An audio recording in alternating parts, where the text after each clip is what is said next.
What is up YouTube, and today we're going to be talking about the two RGB 5-star banners that are currently running, and if you guys should be pulling for them, and also if their artifacts are actually worth purchasing with your Powder of Knowledge, or even summoning for multiple copies of.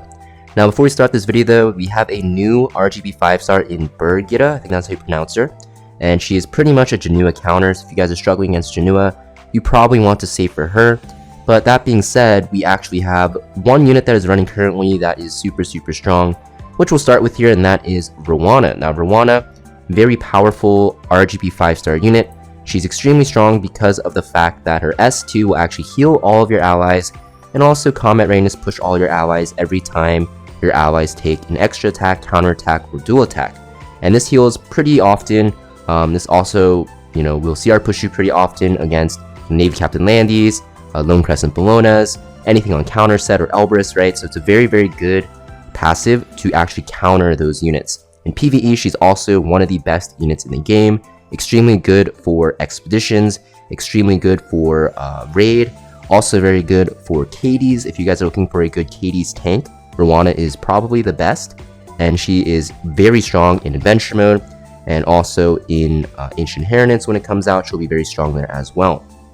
Just an extremely strong unit, mostly because of her S2 gimmick, but mostly you'll bring Roana just because of her S2, but even then, like, this S2 is just super strong when it procs over and over. The healing is insane, the CR push to everyone is crazy, so it makes it so that, you can just really counter those team comps and bosses. Her S3 is also pretty good as well. It's an AoE heal with a barrier and a revive, gives you a lot of protection, and her S1 is probably one of the weaker S1s in the game. It's just a single target attack with a barrier. But mostly, like I mentioned, you're mostly going to bring her for the S2, and I guess the S3 is a nice bonus on top. I think she is a must-have for any account because she's extremely powerful for PvE, and she's also very good as a counter pick in PvP. And the best thing about her is she's very easy to build. You can literally put her on your crappiest gear ever, and she still will do her job because all she needs to do is literally activate her passive.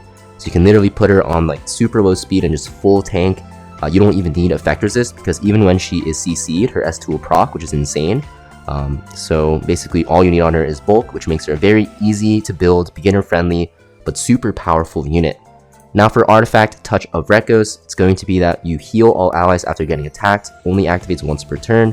It's okay. I don't really think it's bad per se, but you have a lot of Soul Weaver artifacts you're competing for, in the slot.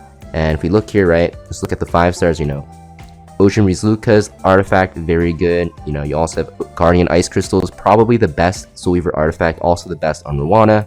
Doctor's Bag is also very good as well because Roana doesn't have any cleansing. If you put this on Roana, she'll actually be able to cleanse with her S3. You can also use like Idol's Cheer or also Stella's Harpa to actually dispel. This has no cooldown, so it's really good on Roana because if you build her very slow, she can actually cleanse your team while getting attacked. There's a lot more options. Shamadra's Staff is another very good option on Roana, probably the second best or even the best, tied with Guardian Ice Crystals, because the healing of your S2 will get amplified and you get effect resist to everyone.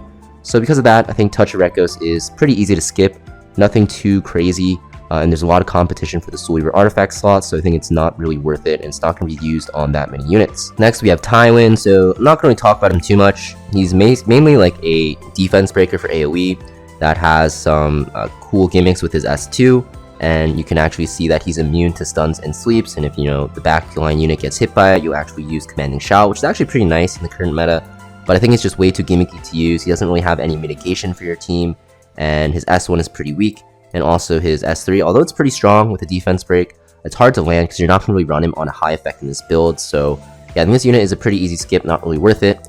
Crown of Glory as well, Knight artifact, you'll see that when an ally suffers an attack that targets all allies, decreases damage suffered, and also removes souls. This is actually pretty, I'd say, niche.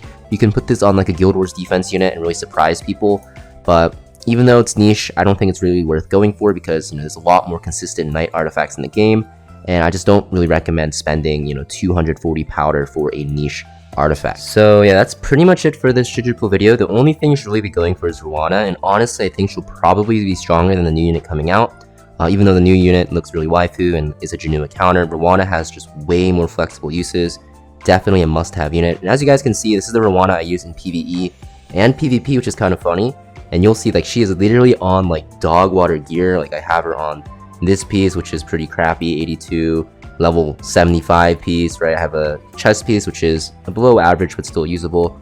Literally a level 75 piece, which is terrible. A level 65 piece, which is like literally awful. And then, you know, level 75 piece as well for the boots. Like literally, she is like on the crappiest of crap gear, but I can still pick her in RTA and she gets banned out because she counters a lot of units. And I can, you know, use her in PvE because she heals so much with her S2.